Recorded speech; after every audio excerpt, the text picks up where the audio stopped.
Nii, ja oleme tulnud siia kruusa peale väga sobivalt, sest meie tänane demo display on siin ilusti, ehk siis Andre Kure ja Liis Talivere, siis Crosskart ja RS Fabia. Ja esiteks siis, Andre, sa oled ka Eesti meister V1600-ga, kui ma ei eksi. Et kuidas sul see aasta on, et oled aktiivne, võtad vaba aasta? Poolaktiivne aasta, et see aasta plaanime osaleda siis Balti meistrisarjas, osaledagi ainult siis 3 etapil, Eesti, Läti, Leedu, ja siis vaatame, kuidas siis hooaja lõpus punktid on, et kas midagi saavutasime ka või oli lihtsalt ajaviitmine. No selle sinu selja taga oleva pilliga ma saan aru, et sul on ju saavutusi tegelikult juba mitme aasta jagu. Jah, eks siin tegelikult nüüd saab 10 aastat täis juba selle autoga, et sõidetud on palju ja natuke midagi võidetud ka, ja et ajalugu on tehtud ja enda jaoks kindlasti auto on tähtis ja heal kohal. No kuidas rallycrossina üldse nagu jõuda, et tundub kuidagi et enamasti alustatakse kas mingitest rahvarallidest või kartidest, et kus kohas, kes üldse nagu rallycrossile jõuavad ja kus need teed on need sellised erinevad või? Väga palju on tulnud Pärnus toimuvast Supercrossi sarjast, et alustad sealt, seal on võrdlemisi odav alustada just siis ajapikku koguneb võib-olla sponsoreid, võib-olla rohkem tahet veel, siis meistrisarja edasi pürgida. Aga ütleme, täna on kindlasti lihtne see, et ongi see uus crosskardi klass, enam ei ole väga uus, aga crosskardi klass, et sisenemisbarjäärid on suhteliselt madalad, et saab ka mõistliku hinnaga võidu sõita.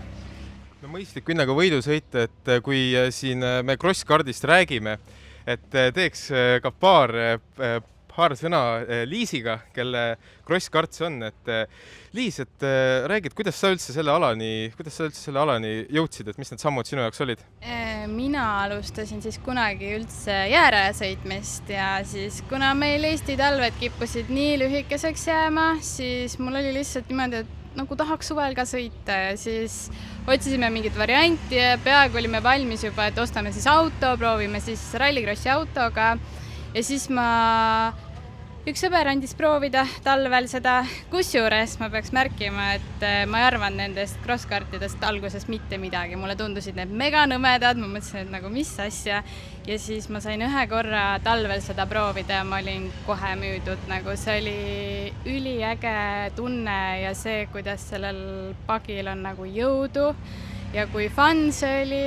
Siis ma mäletan, et ma sain selle proovida ära, siis helistasin oma issile, ütlesin, et issi, tead, jumala pekkis on, et ma sain seda crosskarti proovida ja ma nii väga tahaks nüüd seda endale ja siis sai kõvasti tööd tehtud ja saimegi soetatud oma isikliku, oligi äkki 2018 aasta lõpus, et siis vaikselt sealt alustasime.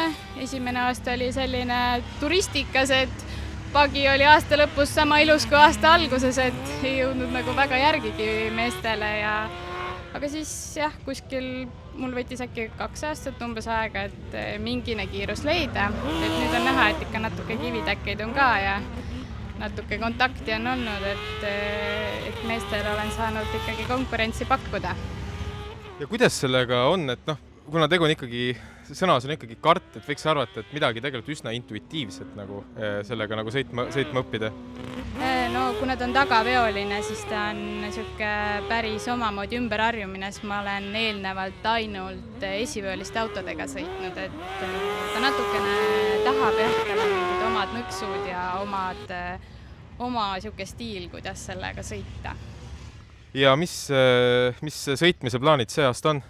See aasta ma ilmselt jätan vahele, kogun ennast natukene ja siis äkki järgmine aasta vaatame, mis siin aastaga toimub ja kuidas siis teised arenevad, et proovime ka võib-olla äkki natukene midagi oma pagiga teha, et olla veel rohkem siis konkurentsis. Igal juhul soovin sulle edu! Thanks! Ja veel korraks Andre juurde tagasi tulles, et lähme siis suurema pillini ka, et ma saan aru, et kuidas üldse sinu teekond oli, et kas läksid ka crosskardi pealt?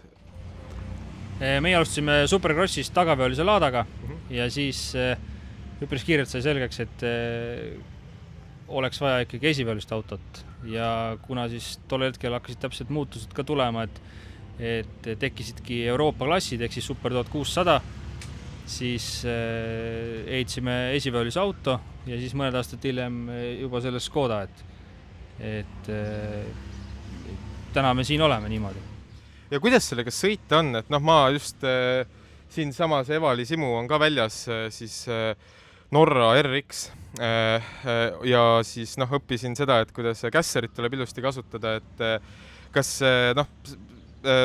mis on võib-olla sellised trikid, mida sellise pilliga peab nagu, et ma eeldan, et enne kurvi sisenemist masin peab juba tegelikult, slaid peab sees olema või kuidas see käib? Ütleme, nelikveolisega võiks nii olla, meil on esiveoline auto, meie kasutame käsipidurit ainult stardi hetkel, et hoida autot kinni ja rohkem olen ennast püüdnud harjutada nii, et rohkem seda ei kasuta sõidu ajal, et selleks ongi hästi palju jäärada harjutatud ja et võimalikult vähe seda libisemist oleks just, et saaks kogu kiiruse maha, aga jah, nelikveolisega on natuke teine teema, seal on palju lõbusam. Ja ma saan aru, et juba kaks inimest on maininud jäärada, et see on siis üks asi, et kui nagu kusagilt on soov sellesse maailma hakata sisse imbuma, siis jäärada on ka tegelikult üks selline teoorias väga selline kulusõbralik viis, kuidas hakata vaikselt nagu selle poole liikuma. Jah, täpselt, et põhimõtteliselt tänavasõiduautot on vaja, tänavasõidurehvi on vaja, natuke tänapäeval ka kindlasti nüüd on vaja juba natuke midagi teha seal auto juures, siis kas diferentsiaali blokeeringu näol, aga jah, põhimõtteliselt barjäärid on suht madalad. Barjäärid on madalad ja mis on järgmise aasta suhtes sellised tulevikuplaanid, et mis barjääre on vaja ületada, mis on eesmärgid? Ei oskagi öelda selles suhtes, et me oleme viimastel aastatel olnud sellised poolaktiivsed, et teeme nii palju, kui jõuame ja üle oma varju ei hüppa. No selge, aga igatahes vist selle nii-öelda õigel teel püsimisega ei ole mingit probleemi, sest 10 aastat masin kasutuses liigub ilusti. Täna kindlasti saab seda väga põnev olema siin näha. Ja ma saan aru, et tulete rajale mõlema masinaga, et teete paar tiiru. Et kas sellisel rajal, et ega vist väga midagi nagu teha ei saa, et rohkem lihtsalt natuke häält teha ja... Ega jah, austuseks ei olegi millegi muuga kui hobikardiga siin sõitnud, et saab huvitav olema kindlasti. No meil saab kindlasti ka väga huvitav olema. Suur aitäh sulle, Andre!